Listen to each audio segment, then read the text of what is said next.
Bismillahirrahmanirrahim. Assalamualaikum warahmatullahi wabarakatuh.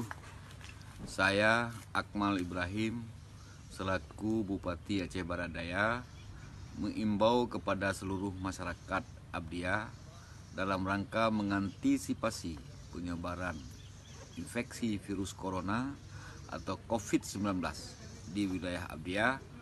Saya imbau satu, pertama menerapkan hidup sehat dan sehat, terutama mencuci tangan pakai sabun, konsumsi sayur dan buah-buahan.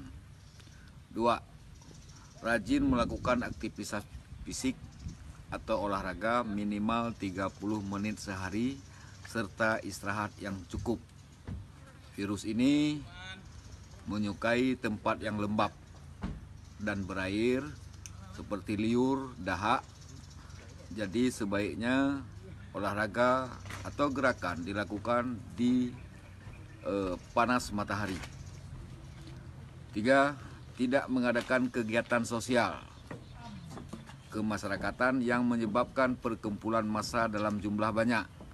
Ini dia parah, kenduri. Jadi baik kenduri di tempat umum atau perkumpulan di tempat umum maupun di lingkungan sendiri.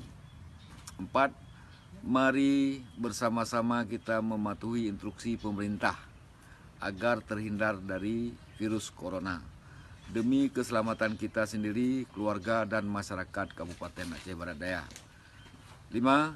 Jangan panik, jangan berlebihan, tetap tenang dan jangan lupa berdoa. Ini kesempatan untuk melakukan ibadah yang lebih banyak di rumah dan berdoa kepada Allah Subhanahu wa taala semoga kita terhindar dari wabah ini. Terima kasih. Assalamualaikum warahmatullahi wabarakatuh.